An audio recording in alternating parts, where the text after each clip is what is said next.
Hi everyone, welcome back to our channel. இந்த video நீங்கள் புதுசாக பார்க்குறீங்கன்னா மறக்காமல் சேனலை சப்ஸ்கிரைப் பண்ணிக்கோங்க. என்னோடய லைஃப் வந்து கிராமத்து லைஃப் தாங்க. இந்த 2-3 நாளைக்கு எப்படி இருக்குன்னு பார்க்கலாங்க. இந்த மசால் பயிர் இருக்கிற இடத்துல எப்படி தான் பில்லு வருதுன்னே தெரியலைங்க. எப்போ பார்த்தாலும் இந்த இடத்துல பில்லு வந்துகிட்டே தான் இருக்குது. நானும் களை வெட்டிக்கிட்டே தான் இருக்கேன், மறுபடியும் வெட்டி பில்லு வந்துகிட்டே தான் இருக்குது. இந்த இடத்துல நம்ம வந்து மருந்து அடிச்சுட்டோன்னா ஆட்டுக்குட்டிங்களுக்கெல்லாம் அந்த மசால் பயிர் வந்து அறுத்து போட முடியாதுங்க. மசால் பயிர்னால் மாட்டு தீவனம் தாங்க. எங்கள் ஊர் சைடு வந்து மசால் பயிர்னு தான் நாங்கள் சொல்லுவோம். அந்த பில்லு எல்லாத்தையும் நம்ம வந்து கொண்டு குப்பையில் கூட போடலாங்க. ஆனால் அந்த குப்பையை வந்து நம்ம மறுபடியும் காட்டுக்கு யூஸ் பண்ணும்போது அந்த பில்லுலேருந்து விழுந்த விதையெல்லாம் மறுபடியும் வந்து தளைஞ்சு வருங்க.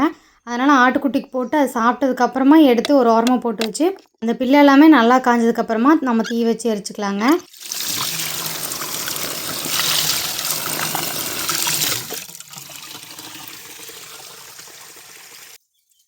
2-3 நாளுக்கு ஒரு டைம் தொட்டி கழுவி விட்டால் தாங்க பார்க்குற மாதிரி இருக்குது. இல்லைன்னா அந்த குட்டி குட்டியாக புழுவெல்லாம் வந்துடுது. எப்படி தான் வருதுன்னே தெரியலைங்க. நாங்களும் சுத்தமான தண்ணி தான் பிடிச்சி வைக்கிறோம். ஒரு சிலர் என்னங்கிறாங்க சுத்தமான தண்ணியில் தான் புழுவெல்லாம் வருங்கிறாங்க. எப்போவுமே பவுட்ரு போட்டு கழுவுற வேலையே இல்லைங்க. வருஷத்துக்கு ஒரு 2 டைம் 3 டைம் வந்து உள்ளே சுண்ணாம்பு அடிச்சிட்டோம்னா அந்த சுண்ணாம்பே வந்து அந்த பாசத்தெல்லாம் எடுத்துரும். ஆடுங்களுக்கும் குடிக்கிறதுக்கு இந்த தண்ணி தான் தரதால அந்த மாதிரி நாங்கள் பண்ணுறதே இல்லைங்க. அடுத்த நாள் காலையில் திருப்தியாக சாப்பிட்டு ஒரு தோட்டத்துக்கு போயிருந்தாங்க. இவங்களோட காட்டுக்கு நான் இப்போ மருந்தடிச்சு வீடியோ வந்து போட்டிருப்பேங்க.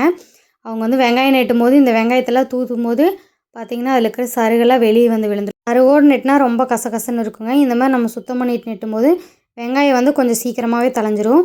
இந்த பாட்டி வந்து எல்லா பயிரோட விவசாயத்தையும் பார்த்தவங்க. எனக்கு ஒரு சிலதெல்லாம் தெரியலனா இவங்ககிட்ட தான் கேட்பேன். நல்லா சொல்லி தருவாங்க. இப்போ நமக்கு புரியலனா கூட அந்த வெள்ளாமை பற்றி நல்லா கிளியராக வந்து ஒரு பயிருக்கு உரம் கொடுக்கறது, களை வெட்டுறது, இந்த மாதிரி எல்லா விஷயமே வந்து சொல்லி கொடுத்துருவாங்க. அவங்ககிட்ட பேசிட்டு வீட்டுக்கு வந்து பார்த்தா மணி 3 ஆயிடுச்சுங்க. இனி வந்து ஆடு மேய்க்கிற வேலை தான் இருந்தது. காலையில் ஒரு 10 மணிக்கு கொண்டு ஆடெல்லாம் காட்டில் கட்டினோன்னா ஒரு 3 மணி வரைக்கும் அது மேய்ஞ்சிட்ருக்குங்க. அதுக்கப்புறமா வந்து சுற்றி விட்டு மேய்ப்போம். அந்த மாதிரி தான் நான் வந்து ஃபாலோ பண்ணுவேன். 2 குட்டிங்களுக்கு மட்டும் அண்ணாங்கால் போட்டு விட்டுருவேங்க. அதுங்க தான் கொஞ்சம் குறும்பு. அப்படியே மேய்ஞ்சிட்ருக்கும். இந்த காட்டில் பார்த்திங்கன்னா இந்த முள்ளெல்லாம் வந்து அதிகமாக இருக்குது. இந்த முள் கூட ஓரளவுக்கு தாங்க. இந்த காட்டிலே பார்த்திங்கன்னா நெறிஞ்சி முள் வந்து நிறைய கொசன்னு இருக்குங்க. அதை நான் இன்னொரு நாள் காமிக்கிறேன். அவ்வளோ முள்ளுங்க. 3 மணிலேருந்து ஒரு 5:30 வரைக்கும் ஆடு மேய்ப்பேங்க. அதுக்கப்புறம் வீட்டுக்கு கூட்டிகிட்டு போயிடுவேன். நானும் கொஞ்ச நேரம் ரெஸ்ட் எடுத்துக்கணும்னு சொல்லிவிட்டு அப்படியே கீழே உட்காந்துட்டேன். ஆடுங்கள்லாம் வந்து கம்முன்னு மேய்ஞ்சிக்கும். ஒரு சில டைம் வந்து குறும்பு பண்ணிச்சுன்னா நான் போய் முடுக்கி விட்டேன்னா அப்புறம் அப்படியே அமைதியாயிரும்.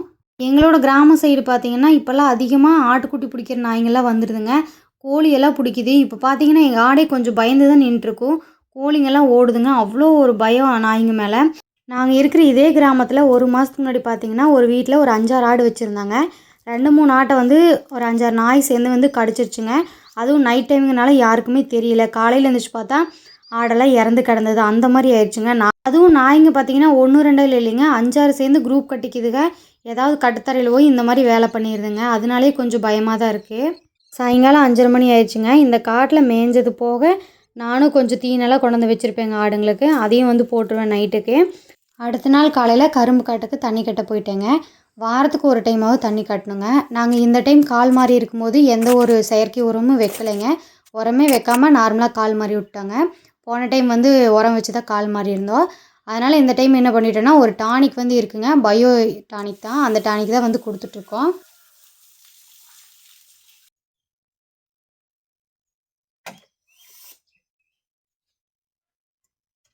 எல்லாருமே இந்த டானிக் பற்றி நல்ல விதமாக தான் சொல்கிறாங்க. இருந்தாலும் நாங்கள் வந்து யூஸ் பண்ணி பார்த்துட்டு இந்த டைம் கரும்பு வெட்டினதுக்கப்புறமா எப்படி இருக்குன்னு சொல்கிறாங்க. ஏன்னா நாங்கள் எந்த ஒரு உரமே போடல. இந்த டைம் விளைச்சல் எப்படி இருக்குன்னு பார்த்துட்டு அதை பற்றி நான் உங்களுக்கு ஷேர் பண்ணுறேங்க. உரமே சுத்தமாக கொடுக்கலைங்க. இந்த டைம் விளைச்சல் வந்து எங்களுக்கு ஒரு சேலஞ்சு தாங்க.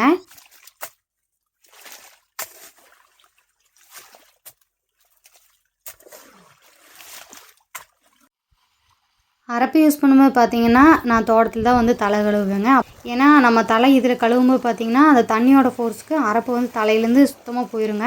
இதே நம்ம வந்து வீட்டில் தலை கழுவும்போது பார்த்திங்கன்னா அந்த அரப்பு வந்து லைட்டாக தலையில் ஒட்டிகிட்டே இருக்கும். நிறைய சிக்கி விழுந்துருங்க. அரப்பு நம்ம யூஸ் பண்ணுறோம்னாவே கொழுந்தரப்பை பொரிச்சிட்டு வந்து வச்சு அதை காய வச்சு அதுக்கப்புறம் பவுட்ரு பண்ணி எடுத்துக்கலாங்க. இதுவே நம்ம கடையில் வாங்குகிறோன்னா ஒரு சில இடத்துல பார்த்திங்கன்னா முத்துன தலையெல்லாம் போட்டிருப்பாங்க. அது அந்தளவுக்கு நுர வராது. அரப்போட நுர பார்த்திங்கன்னா இந்த மாதிரி தான் இருக்கும். நல்லா தேய்ச்சி கழுவுனோம்னா இன்னுமே நுர வருங்க. அழுக்கும் நல்லா போகும். ஒரு சிலருக்கு உங்களோட சின்ன வயசு ஞாபகம்லாம் வந்துச்சுன்னா மறக்காமல் சொல்லுங்கள். ஏன்னா நிறைய பேர் வந்து அரப்பெல்லாம் போட்டு இந்த மாதிரி தோட தண்ணியெல்லாம் போய் தலை கழுவிருப்போம். அந்த மாதிரி நீங்களும் இருந்தீங்கன்னா மறக்காமல் கமெண்ட்ஸில் சொல்லுங்கள்.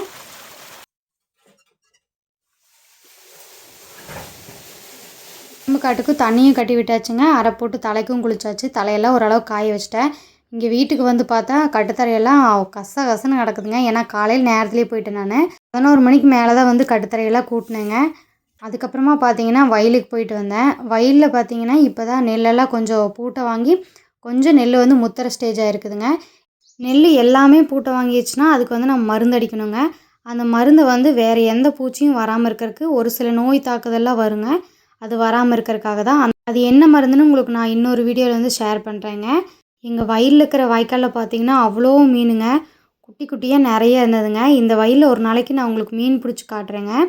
வயலுக்கு போயிட்டு வந்ததுக்கப்புறமா பார்த்தீங்கன்னா சாயந்தரம் ஆடுங்களெல்லாம் வீட்டுக்கு கூட்டிகிட்டு வந்து கட்டுவோம் இல்லைங்களா, அந்த டைம் கொஞ்சம் தீனி வேணும். அதனால் வரப்பிலெல்லாம் அறுக்க போயிட்டேங்க. வரப்பில் இருக்கிற பில்லை மட்டும் அறுக்காமல் விட்டோன்னா பார்த்தீங்கன்னா அதில் தேள் பூரான அது இது நிறைய வந்துடுங்க. அதனால் ரொம்ப வளரக்கு இல்லாமல் ஓரளவு வளர்ந்தோன்னா அறுத்துட்டு வந்துடணுங்க. அதே மாதிரி மறுபடியும் 3 மணி ஆயிடுச்சுங்களா, தீனெல்லாம் கொண்டு வீட்டில் வச்சுட்டு ஆடு மேய்க்க போயிட்டேங்க. நான் சின்ன வயசுலேருந்து கிராமத்தில் வாழ்ந்து இப்போ வரைக்கும் கிராமத்தில் தான் வாழ்ந்துட்டுருக்கேங்க. ஒரு சிலருக்கு வந்து இது புதுசாக இருக்கும், ஒரு சிலருக்கு வந்து அவங்களோட பழைய ஞாபகங்கள்லாம் வரும். உங்களுக்கும் உங்களோட சின்ன வயசு ஞாபகம் வந்துச்சுன்னா மறக்காமல் கமெண்ட்ஸில் ஷேர் பண்ணுங்கள். இவ்வளோ நேரம் இந்த வீடியோவை பொறுமையாக பார்த்ததுக்கு தேங்க்ஸ் ஃபார் வாட்சிங். இன்னொரு இன்ட்ரெஸ்டிங்கான வீடியோவில் பார்க்கலாங்க.